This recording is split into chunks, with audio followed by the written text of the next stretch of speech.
will be recorded, so we will post this web conference call afterwards on our support pages, because we only have 50 licenses for this presentation. So you will be able to follow afterwards if you were not able to join. So the reason of this conference call, perhaps one thing before we start. I've muted you all. You have the possibility to unmute yourself if you want to ask a question. But the reason why I unmuted is to avoid noises during the presentation. Okay, so as I said, there are two new registries that will start in November 2018.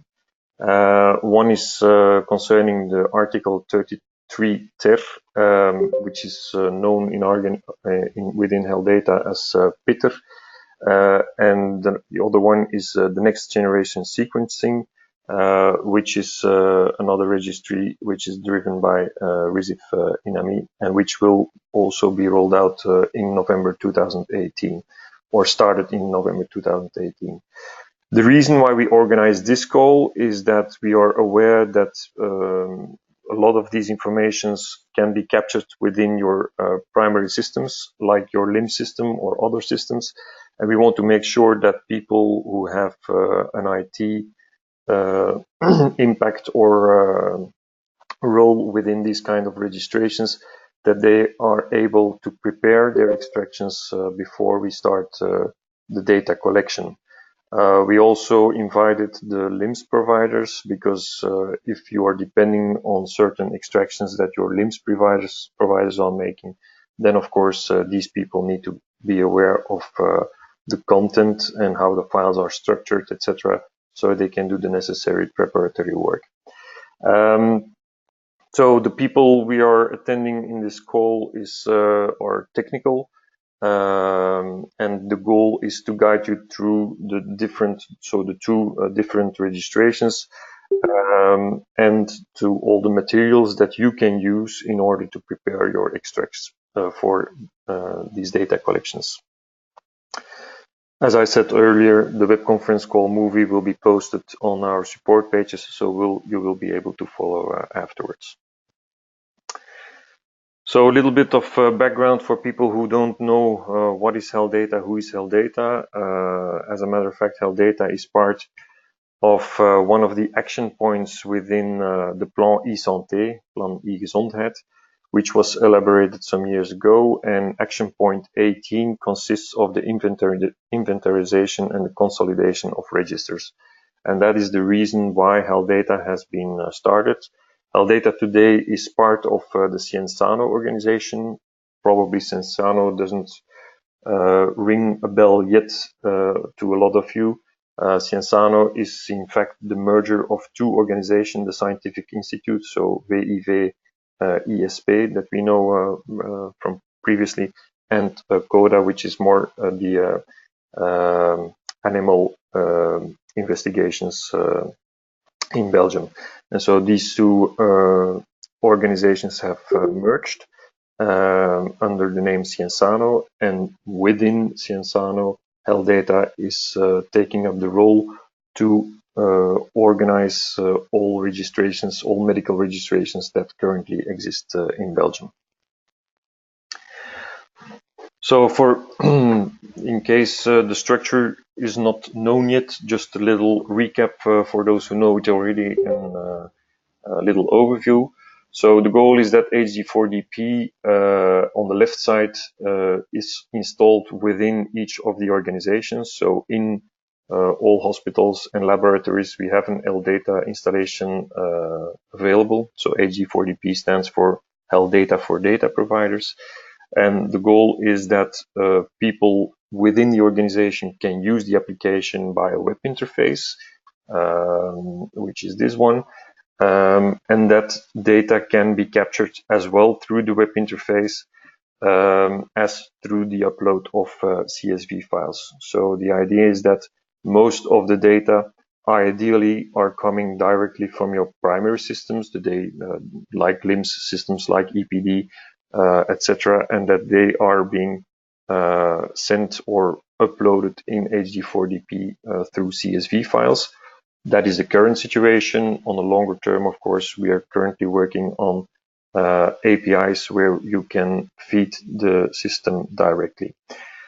Once a registration is filled in, it is being sent towards HG4S, healthdata for the researcher, and it uses therefore the secure data transfer, so a trusted third party for encryption and pseudonymization.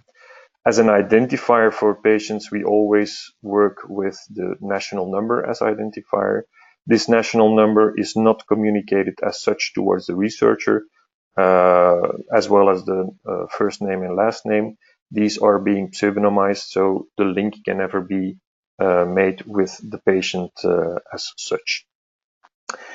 Once the researcher receives the information, he will be able to start the data validation, and if certain elements are not clear, they have the possibility to send back the registration form so that corrections can be made. If things are correct, they will go to the data storage phase, where analysis can be made and where another product of healthdata can be used, healthstat, in order to show the reporting of the data collection. Concerning the timeline, because we start in November, one of the commitments that healthdata has taken towards the market, so to speak, is that 6 months before we start the data collection, we inform, so we produce a final version of our data collection definitions. We come back to that. And that we inform the stakeholders on how they can adapt their systems or make their extractions in order to make it possible to automate these kind of data collections. So we're now in this phase, provide the requirements to the LIMS providers or the people from the IT within the organizations or in the labs. Then we have an implementation phase where we are going to monitor the progression, follow-up, and the implementation, and in which we will go for a pilot version, which we are going to test together with you. And then, of course, a few months before, we have not indicated the exact dates yet, so we will communicate the exact dates in the next phase. But then we will go to a final version for the LIMS providers, and the installation, if an upgrade is needed from your LIMS system, you will have the time also before November to have a new version implemented or installed, which will allow this kind of extraction, so we can go into the production by November. So this is quite, we are aware that it is quite a ambitious timeline, but on the other hand, if extractions are not ready yet, it's always possible to start registering already on a manual basis, because there is of course a reimbursement linked to the registration. So that of course is one of the elements that can be taken into account in case there is some slippage on the timing. But that's the time frame that we have calculated in order to make this possible.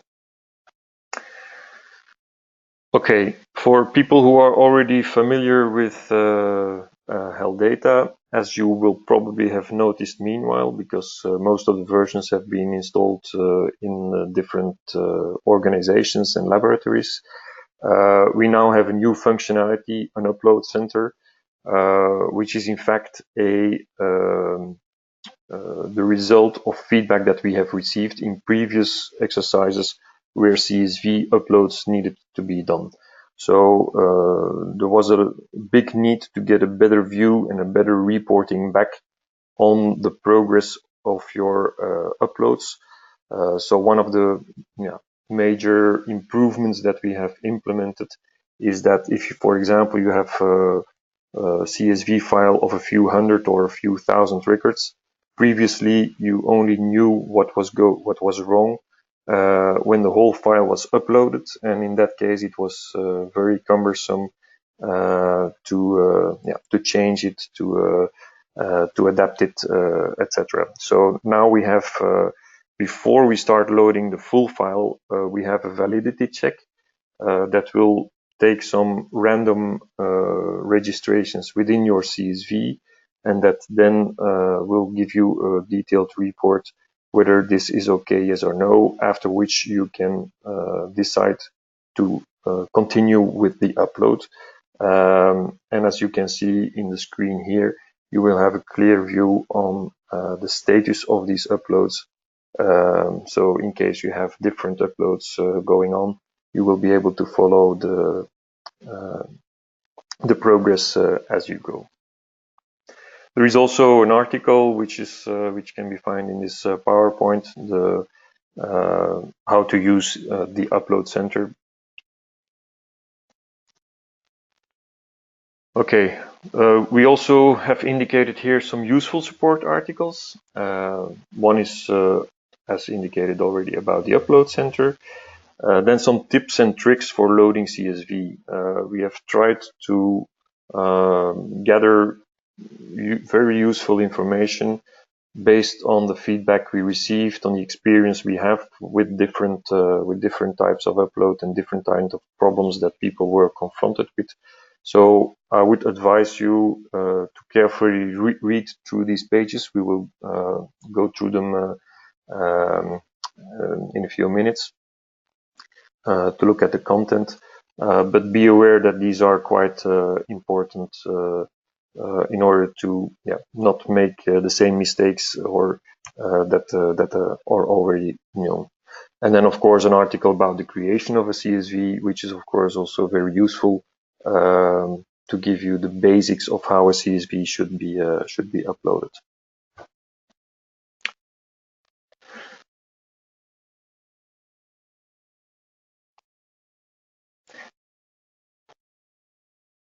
Okay, then more into detail. So I talked about the two registrations, two types of registrations that need to be done. Perhaps if I go to the support pages, that gives you perhaps a little bit more. Can we ask a question from, is it Brussels? Yeah. What exactly should be in this CSV file as information? Well, we're going through that. That's the goal of this session, that we go through this in detail. So you will be instructed, or you will get the information of all the different elements that are being asked. Let me just give you a view on the support pages. So here we have two different articles about NGS and PITTER, and within these articles you will have, so here we will also post the video of this web conference call, and in there you will also be able to find the full presentation as it was given at the INIME, because this session in fact is a follow-up session on the more extended content session that was given in two sessions at RISIF INAMI about 2 weeks ago, in which from part of INAMI, of course, they have indicated also the full scope of this project, of which the registration through healthdata is a part, and which we now are discussing with you to get it to get you up to date or up to speed on the technical implications. Okay. Okay, so let's continue with the slideshow. So, general information about PITTER.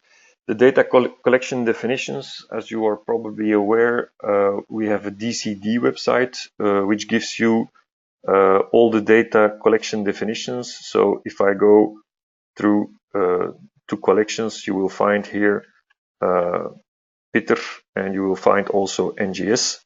And in there, you will be able to find all the different details of the informations requested. Okay, so we will come back to this in a few minutes. I'm first going to the form, so it gets more visual of what kind of information is requested. But be aware that all the technical details can be found here, whether something is a required field, yes or no, how it should be formed, what should be the length, etc. So all these things are being mentioned in this DCD website.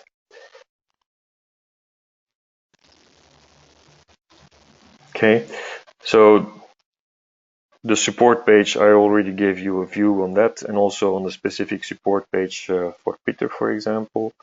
Of course, if you still have questions, don't hesitate to send us a mail to support.healthdata@cienzano.be or give us a call at 027930142. As I already mentioned, one of the big advantages of the healthdata application is that you can or do a full manual encoding or do an upload of a CSV or do a combination. So in case your system, for example, can provide already 80% of the requested information, you can already upload these 80% and then afterwards have someone adding the manual information directly into the form. So these combinations are possible. We also give you the possibility to test these forms through our demo site.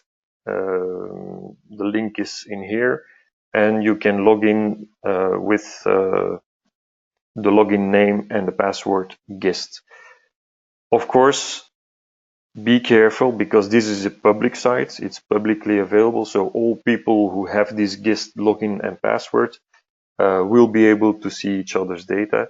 So it's very crucial in case you use this demo environment not to use nominative data, of course, because there people would be able to see patient data, which is totally against the goal of our product and our service. Okay, then we go block by block through the information that is requested. So the identification of the registering healthcare provider. First of all, the identification of the registering organization. This is a filtered ref list based on the HD4DP of your organization. So suppose your labo is being part of a hospital. There you will find the different organizations that that make use of the same health data application. So in case you would encounter problems with that, do not hesitate to let us know. And then you have the RISIF or INAMI code of the healthcare professional responsible for the registration. That is, in this case, the person in the lab who is responsible for the registration, which can be the clinical biologist, the anatomical pathologist, or the clinical genetician. Okay. So the RISIF number, the 8 digits of the RISIF number, will be the key to make these uploads possible. Then we have a second part, patient identification, in which we have the national registry ID. Of course, if your organization currently already has a national number connector configured, then by filling in the national number, the rest of the data like first name, last name, date of birth, sex, and whether the patient is deceased, yes or no, and the place of residence, they will automatically be filled. In case you don't have a national number of a certain patient, you have the possibility to fill in the birth date, the first name, and the last name. And based on that, the application will propose you to calculate what we call a code path. And that code path is then the unique reference of this patient.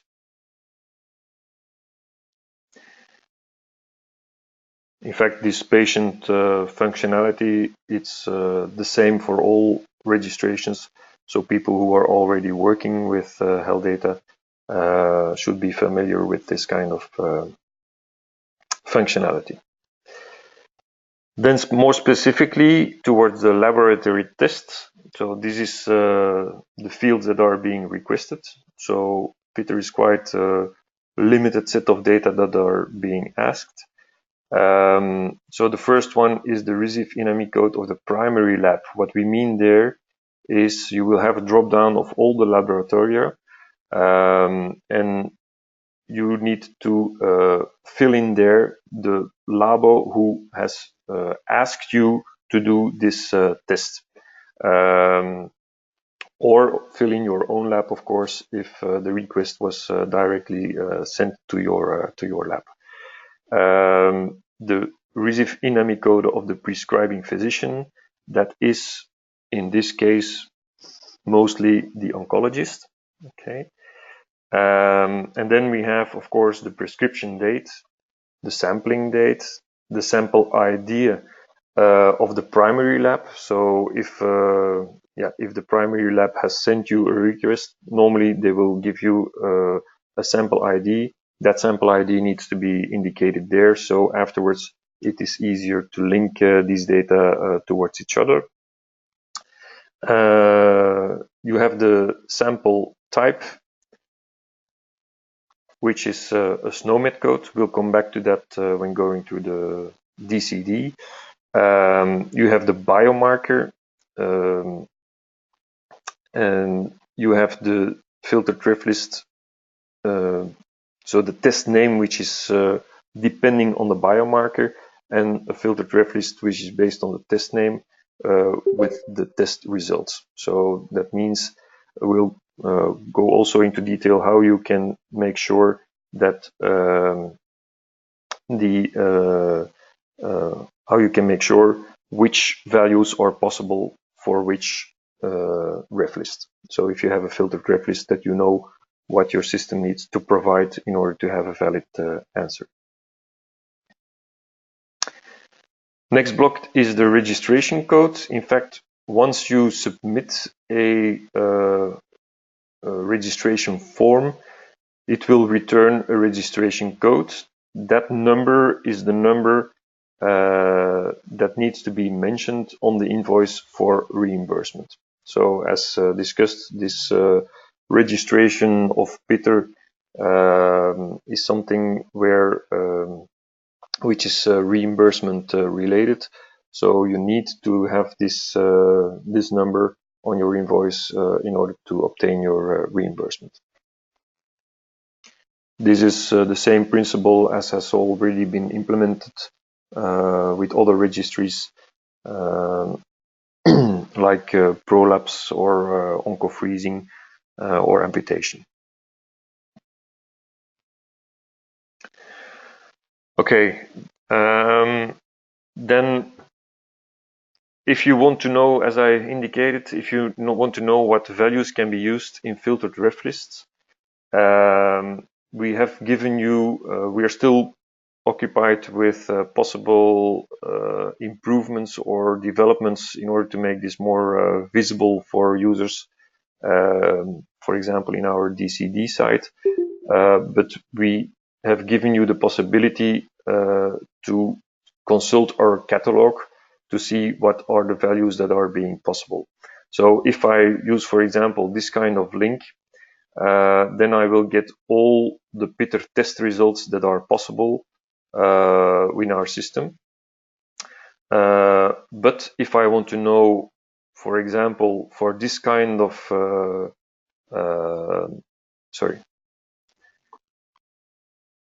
for this kind of filtered code, what are there the possibilities? You will have a limited set of possibilities, so you will be able to see what kind of values are possible in case this one is selected as the first one. Okay, so these are the SNOMED codes. I will show you that in the DCD also. What is important is that you need a JSON plugin in your browser to show these results in a user-friendly way. For example, if you work with Google Chrome, you could use JSON view, but that's up to you, of course, to have a JSON viewer at your as you think you, or as you already use or aware of. Then the possible namings, because you see here, of course, PITTER underscore test underscore result, and then PITTER underscore test underscore name, and then the minus test underscore result. In order to know what kind of search possibilities you have, you can use this link, and there you can, for example, look for filter, and then you see these names that you can use to fill your URL. Okay. So before we go to NGS, I would like to go through the form itself on our web page, so it comes a little bit more visible. So identification of the registering organization. So in this case, we have two drop downs, or we have two values which are possible for this organization. Then here you can just select the healthcare professional based on the INAMI number. And then, as I mentioned, if I put here the national number of the patient, then, and I have a connector activated and configured, then all the remaining details are being filled in automatically.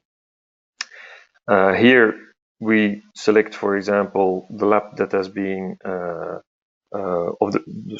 name of the primary lab. You have the possibility to look for laboratoria, so this can be selected if you use the form. The receive code of the prescribing physician, so also here there is a possibility to look up as indicated. Then the prescription date, for example, it was prescribed at 1/5 and the sample is taken today.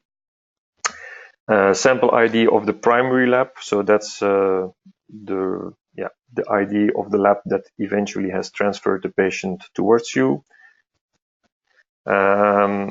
Sample type, so here you have different codes, and then I make a little switch towards the data collection definitions, where we have here the different lists that exist.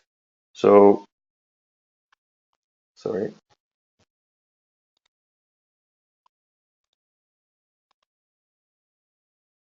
Okay, so here you have the different sample types that exist and which you can find in the list here. Okay, so let's take this one, for example. Automatically the biomarker is being filled.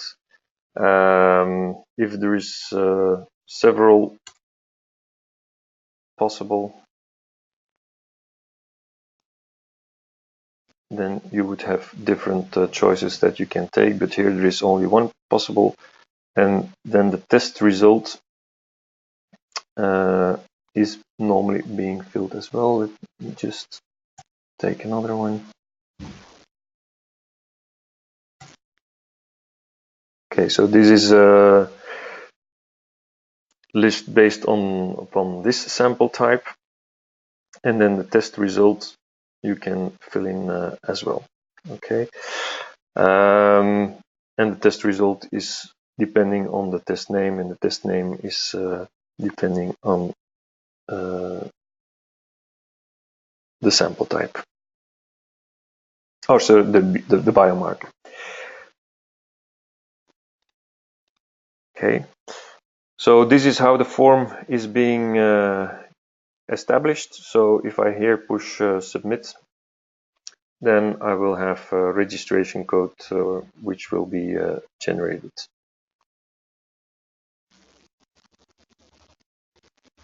So it's now being sent, and afterwards I will receive the registration code.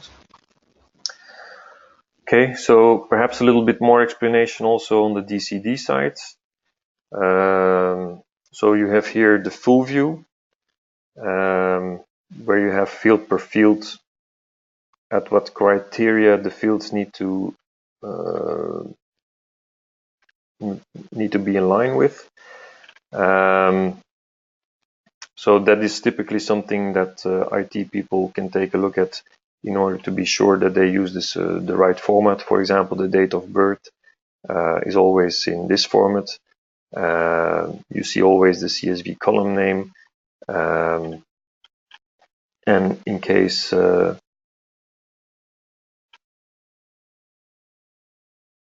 it's required if no only needed in case no national registry ID is filled out. Okay. Then the different options, female, male, or unknown. So this is the complete set of data that you will find right here. If you want a shorter view on what kind of column names currently exist, you will find them here in a more resumed way. If there is eventually validation rules, then you will find them here. So the date of birth cannot be in the future, of course, and the different reference lists. So these are all the different organizations for the primary lab. These are the postal codes that could be used. So in case you don't know which postal code, you can use the code 999. So you indicate that you have missing data or that you don't know it. The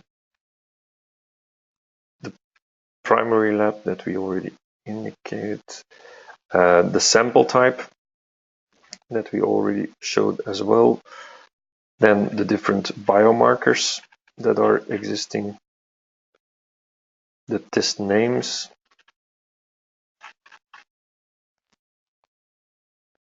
and the different test results, so also there depending on the test name. Then some computed expressions which are being used, and eventually additional information which is not existing yet. And you have the possibility to do a CSV extract. For example, here you can then upload the CSV extract. Perhaps a little bit a view on I have here a question through the chat. Sorry for not having noticed it before. Will this no longer be provided? One moment.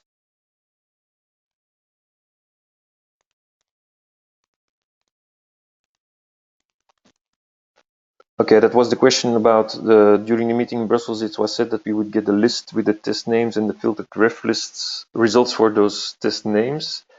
So that's indeed what we have proposed here to allow you to look this data up independently. So that's, for example, if I go here,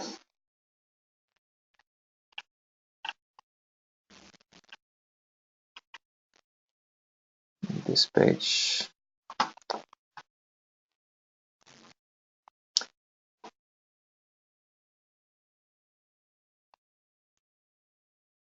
Okay, so here you see all the possibilities, but then if I go to the filtered possibilities, then you will see that these are the values which are possible for this kind of code.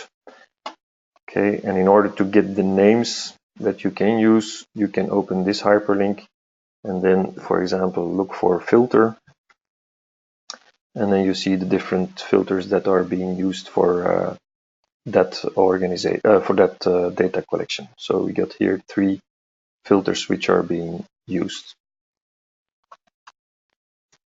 Okay.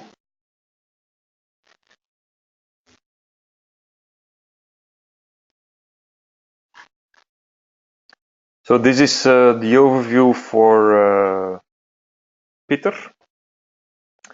I don't know whether you have any questions on this registration.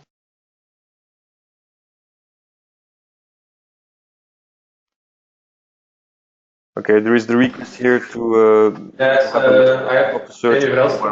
Brussels. I have some questions. Perhaps this one is a more general one, so who has experience with health data will know the answer. But if you have the code path, will it be also generated if you use the CSV file? So if you don't use the web page? Yeah. Let me go through perhaps the tips and tricks.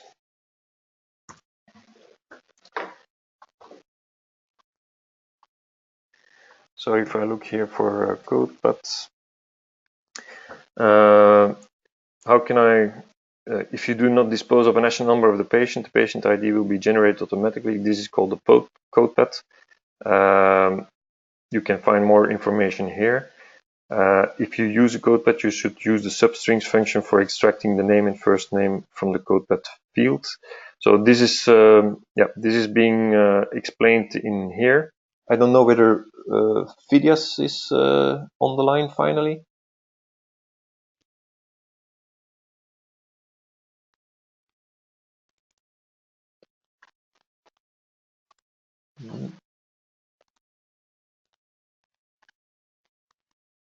No, I don't think he's in. But that's so. But anyway, these informations that they can be found in here. And if I go to the code path, you will find all the information also on how it's being calculated. Is that an answer to your question, or is it more specific? Thank you for that. I have a few other questions. You mentioned the API. I presume you were talking about the web services, but you didn't say there was a date yet. But do you know in the bigger mode when it will be available? Is the target date before November for the web service, or well, we're only CSV upload? Well, for this registry, it will be through CSV upload, and we know that the request for API is quite important, and we will come back on that as soon as possible. But we don't have a date yet where we will launch the API for this kind of registration. Next one, you have the registration code, but it was only shown in the website. If you do it with the CSV and later on with the web service, will that also return the registration code? Yeah, of course.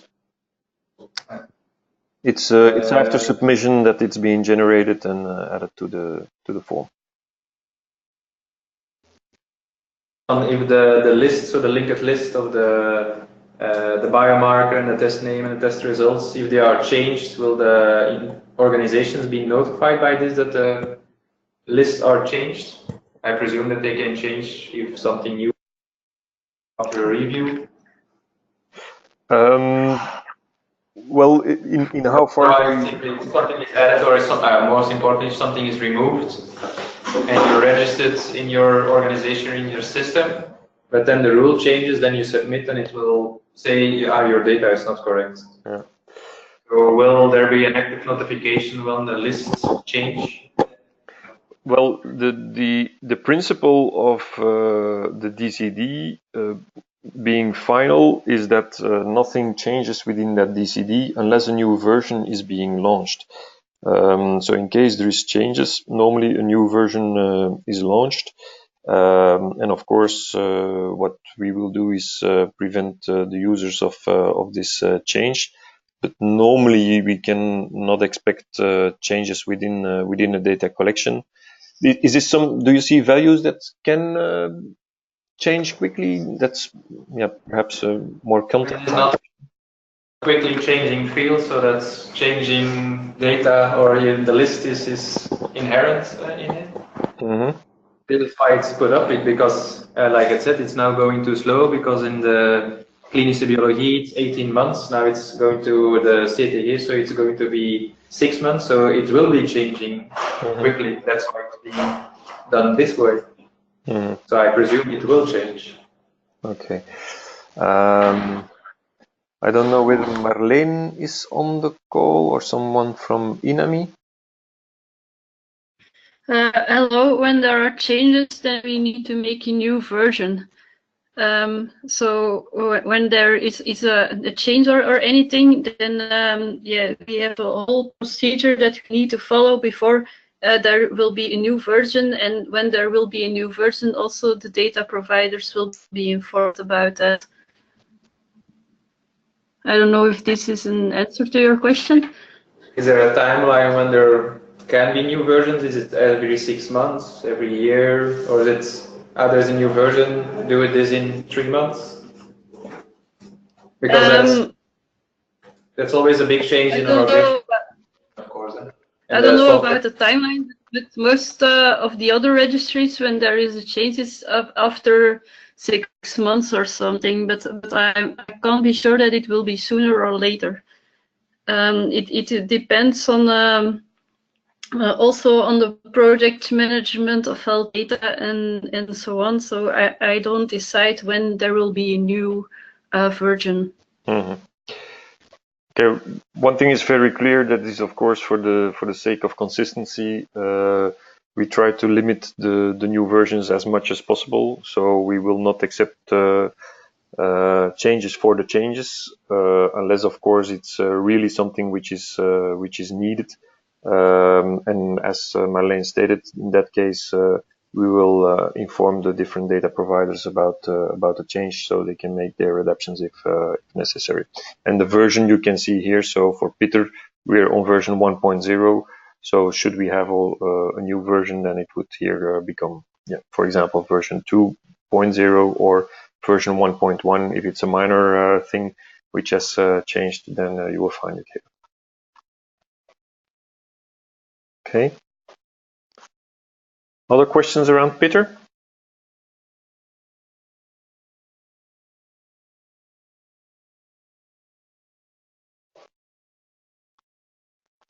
Okay, then I will continue with NGS.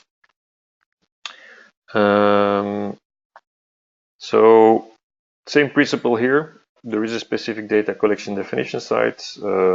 All the rest is the same. So also there you can use the demo site, but I restate that you should not use nominative data in order to make sure no patient data are being distributed or being or viewable by other users.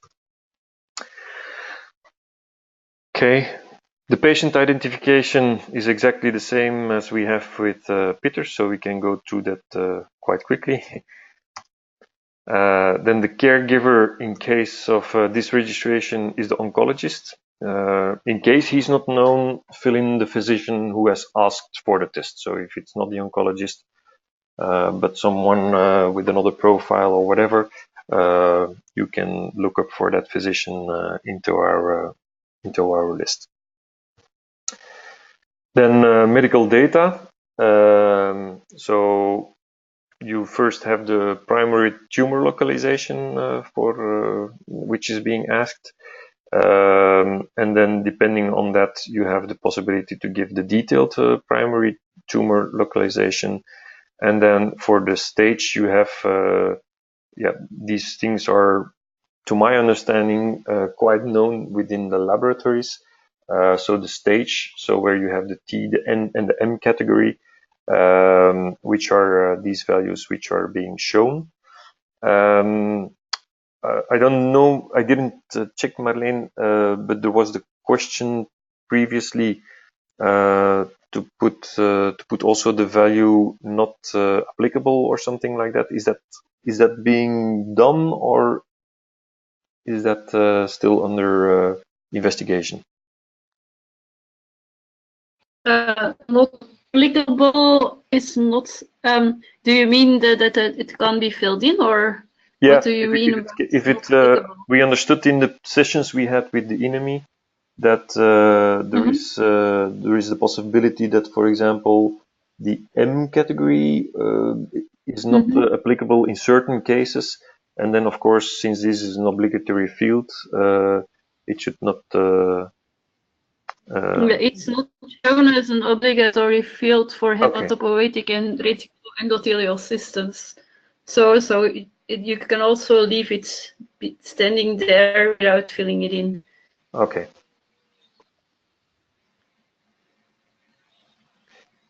Okay. So then, yeah, one field is being added in case you select here this C42 option with a very difficult label to pronounce. I'm not going to try it even. But if you select C42, then there is a supplementary question for the hematological cancer morphology, which is being asked, in which you also have a drop-down available. Okay. Laboratory data, that's the sample type, that's the same SNOMED list as exists on the PITTER registration.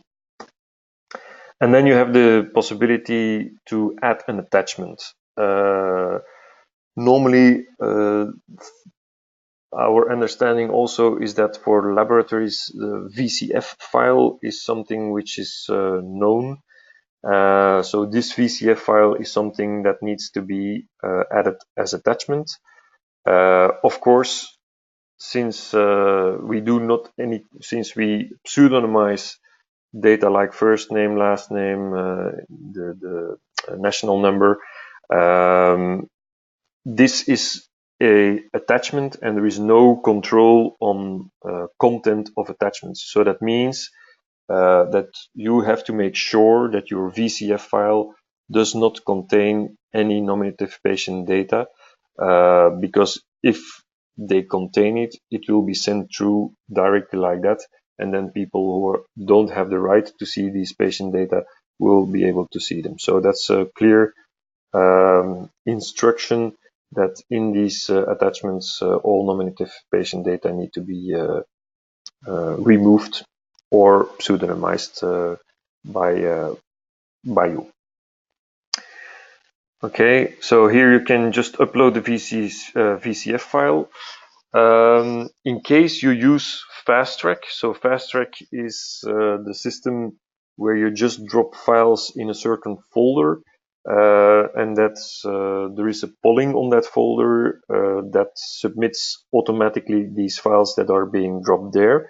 So if you use Fast Track, you have to create two files, one CSV containing the information that is requested in the registration form, and one VCF file.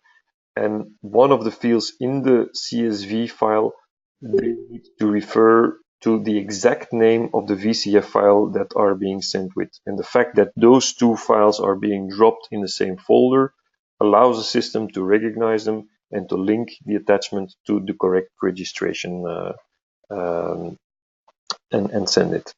Okay. Also be aware, at this moment we don't have a clear view on what the size of these attachments can be. Anyway, you need to make sure that the attachment is never bigger than 6 megabytes, because that's a limitation of the eHealth box and the eHealth codage system.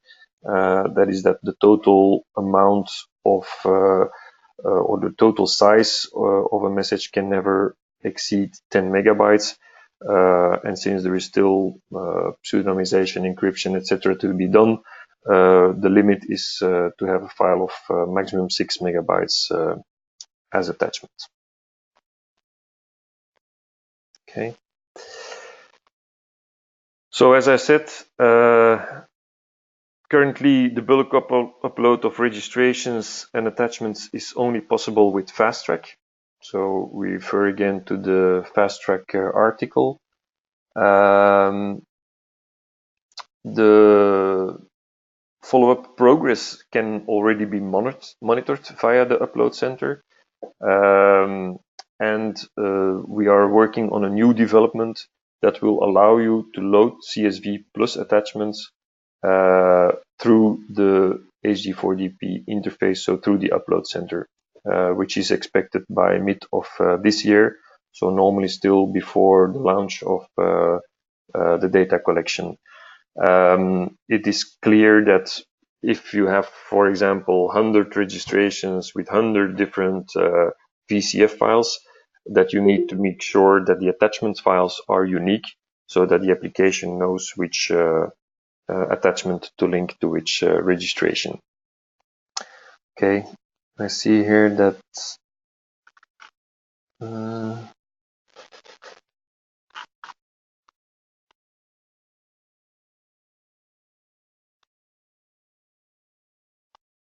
I saw a message. Okay, for NGS registration, the proposed staging is not according to the TNM classification of malignant tumors from the UICC. This will lead to interpretation errors. This is a question from MIPS. Can you perhaps clarify what you mean there? Hello, Ludo, you hear me? Yep. Yes, I was it. It's Romary Cruz who submitted the question about the NGS registration. What you propose there, the staging, T1, T2, T3, and all this, can you go back once to this slide? Yep. This is not according to the way that pathologists, this is not the regular way that we are used to stage a tumor, since we go much more into detail normally. So for a T1 there you see, then for the tumors on which we'll do NGS analysis, we will go much more into detail. And if you want any link between the LIS and this registration system through upload, then we cannot map all the possibilities that the pathologist is used to use for staging upon this possible selections that you have there. But the more detailed version or labeling, it contains the T1 or? Well, normally we have T1A, T1B, and much more than the only the possibilities are there on this radio buttons. So you have to choose one of them. These are radio buttons, but if you have a tumor T1A, or sometimes much more in detail, this you cannot choose on them. So we will submit by the list system other data than we can put in here. This is less detailed than we used to do. Yeah, okay, but as I said, the main categories, so you have much more detailed information, but the main categories, are there other main categories that you lack eventually for the T category? Is there, or can all your labels be linked to one of the radio buttons that exist there? Well, TX, this is strange. TX will say that you don't have tumor, T0 anymore. And also you cannot give in here if this is tumor that you collected from a primary tumor or a metastasis or from a recurrent tumor, or it have been treated with adjuvant therapy or not. So we are also used to mention these data, which is relevant. Here, this possibility is not available. I will make a screenshot how we do it usually and normally, and maybe this will help you. Yeah. Okay. You will send it to us then?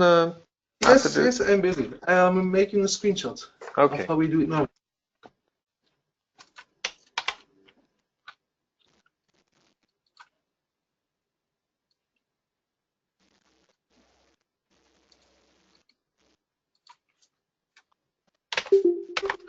It's coming.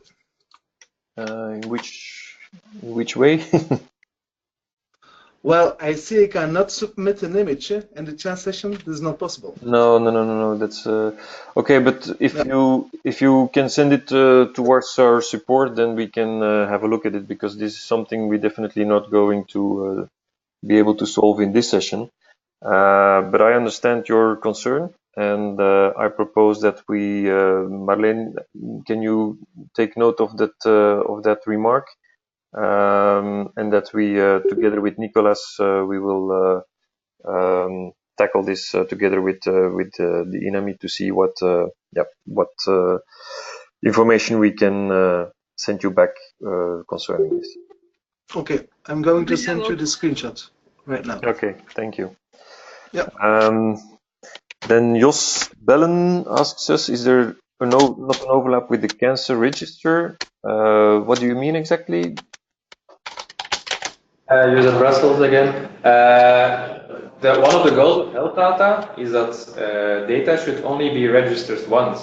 Here you're registering data of cancers, like the colleague said, in a less detailed way, but it's still registering that data. And you have the cancer register. This is providing the same data again in another register. So you provide it twice, once in the cancer register and one in the NGS. And with a different code. And with a different code. So that's providing the same data twice, and that's not one of your own requirements, that you only should provide every data only once. Okay. Yeah, that's indeed what we strive for. But the data for the cancer registry, these are data that are not yet transmitted via healthdata, I guess, or.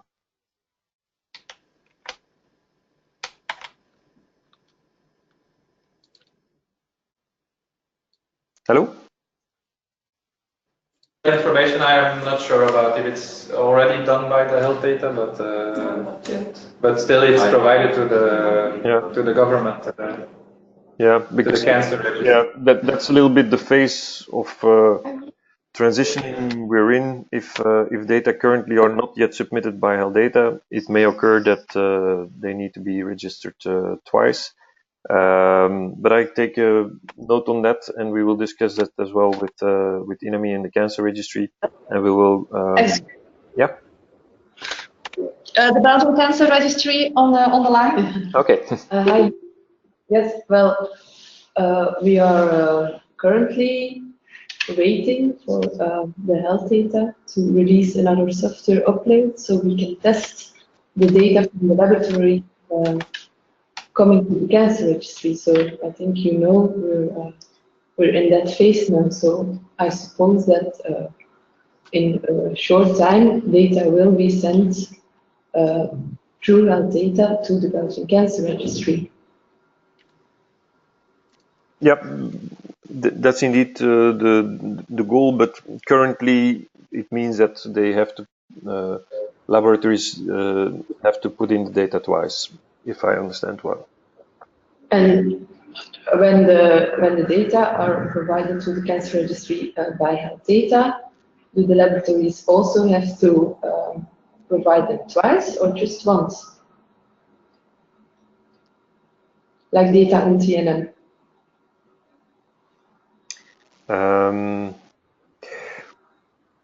Well, that's a question. I don't know whether Marleen or Nicola, are you on the line who can respond to that? Okay, what I propose is that we will give you an official answer on this, because I like some information to give you a clear answer. So we'll come back on that. And Marleen, can you take a note of that question? I will take a note on that, but for the moment, I don't know how the transfer will be between the cancer registry and the NGS, but I think it will be the purpose in the future that you only need to fill it in once and not twice like now. Okay, but then the mark of Romaric is also of great importance, of course. Mm-hmm. I see. Okay, we'll take that, and we'll come back to you. Sorry, from User Brussels, we still have two other questions. Yeah, no No, problem. it's just, for example, the C42-1, it's a classification the pathology lab may not use. We have to use CODAP or M code or T code. So we would have to use an extra classification to fill in the NGS data.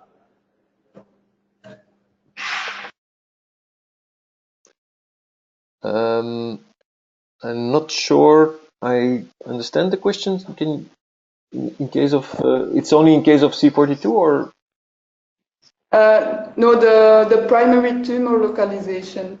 We don't register that in the pathology labs. We use another classification. That's the ICDO classification. Yeah. And we use another one. We use CODAP or SNOMED. No, mapping to do. There is mapping. No. So we should first do a mapping before we can send you the information. Yeah, that's indeed the goal of this session. That is that you are aware of what kind of lists are being used, and if there is a mapping that needs to be done, if it's not stored as such in your systems, then of course you need to do a mapping on your current registrations and map it towards the values that are requested in the healthdata forms. Yes. I have another question regarding the facts. I thought in the previous information session it was said that the VCF data is pseudonymized. However, I see here that there is a direct link between the patient information and the VCF. So it's not pseudonymized at all. No, that's what I said. It's that's in the information sessions. It was not said that perhaps we explained it not very well, but that's what I restate here. That is that we have to pay attention that in the VCF file you should avoid nominative data, because we have no possibility or no system or approach to pseudonymize content of an attachment. So that's why at the source, at your level or at the LIMS level, it needs to you need to make sure that VCF file produced for healthdata never contains nominative data, because indeed if that file contains nominative data, you can look for a patient name, etc. So that's of course something which needs to be avoided. But what I mean, it's indeed true. It is maybe not a question for this meeting, but there is a direct link between the patient and this data. So it means that we asked for an informed consent that was generally available. At least patients should know that the government or Cienzano or healthdata have a direct link between their genetic data and their personal information. This is new. I hope you understand my question and my concern. And the direct link, you mean through? Well, in the form you showed us, we need to give the patient ID, the birth, and so the patient identification, and you have his genetic data. No. Which is that's one of the key elements of healthdata. That is, for the sake of your own registration, we use the national registry, but that national registry is being pseudonymized when sending it through healthdata. Okay, so the researcher never sees the national registry code of the patient. It's a pseudonymized code, but it will be a unique code of the patient, which will allow, of course, to make distinction between different patients.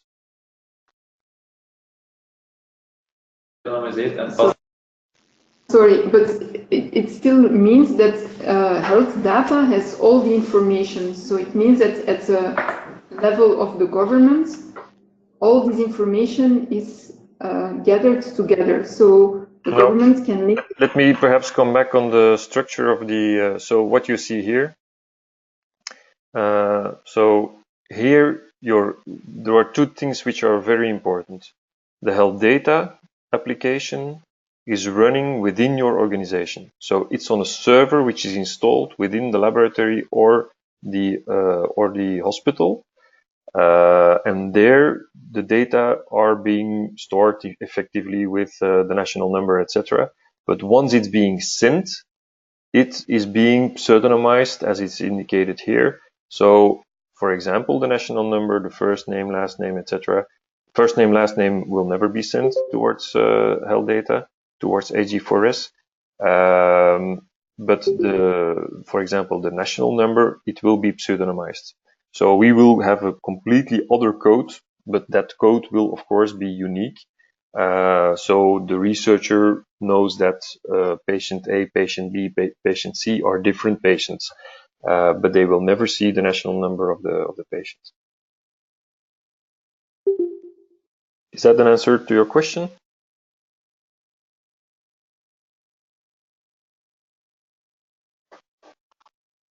Hello? Yeah, sorry. Yeah, it's partially it's answering the question. It's just so you cannot decrypt the information. Well, we get a code. So we get a number which is calculated, and that's a specific e-health service. It's called the codage and decodage service. And we get a code with which we don't have no ability to make a link with the national number of the patient. But that codage and decodage service is something that we need, because if the researcher, for example, has certain remarks or things which are not clear, then in healthdata for researchers, AG4S, he has the possibility to send back a registration form to the organization. And thanks to the decodage system of eHealth, in the organization, the data provider knows that for this patient, he needs to make a change or give some supplementary information, etc. So that's the reason why the eHealth codage service is used for that, which is one of the basic services of the eHealth platform.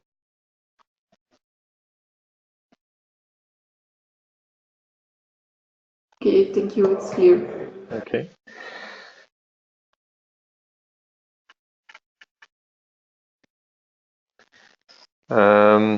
Romaric, I see here your remark. As far as I see at the moment, it's not possible to extract these data from the LIMS to a CSV file to upload, since another coding system for topography and for morphology is used, and the LIMS does not allow specific registration on tumor. That's in line with Hello, what. Lido? Yeah. Yeah, I hear you. Yes. If you are looking for automatic upload of data extracted from the LIMS through a CSV file with the intention to upload to this interface, then we cannot map between the data architecture from a LIMS system and the data as you want to receive them. Since in a LIMS of pathology, we do the registration, we make a report, and we encode to a clinical request, to a clinical situation, which can be more than one lesion and or one or more tumors. But we do not reply, we do not encode specific on one tumor and not the results of one tumor. The systems in pathology are based upon to give an answer to a clinical situation and not based to give or to register results of analysis specific on a tumor, on a lesion. So there is no mapping possible between the way pathologists register their data of their observations of lesions, which may be more than one, up to this system. So I do not see at this moment how we can optimize data extraction and upload from a LIMS system to pathology to this interface. Yeah, this has not been discussed together with pathologists. That's clear, obvious. Yeah, but you because in other extractions that are being requested, we see that there is mappings possible. So normally, if you have a certain value which corresponds to a certain list, you should be able to map it. But perhaps No, since if pathologist makes a report, when they receive, for example, a breast specimen, there may be one or more tumors. And they make one report for the breast that they received, and they will describe the tumors in their text, but they will not register the observations of the analysis done tumor by tumor. So if you want data collected per tumor, then we should have another structure, architecture of the database. We cannot encode data specific to a lesion. We encode data specific to a medical question connected to a report. You understand? Yeah, Romaric, but perhaps because it's quite some important information. What I propose is that we organize a separate call together with you, with the researcher and eventually someone from the INAMI, to go through this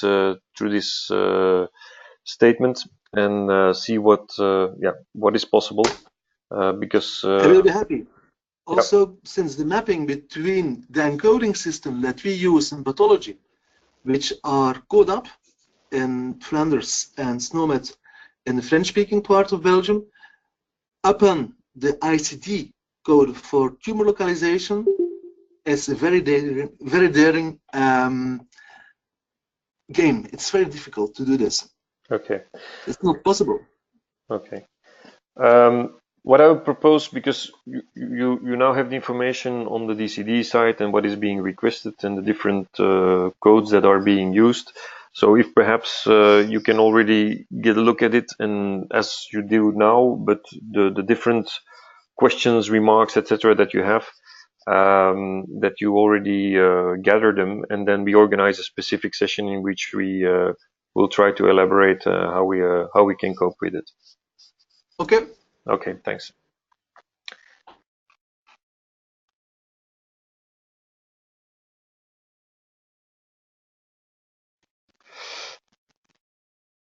Okay, I think that's the presentation of NGS and PITTER. Is there any other questions at this stage for these registrations?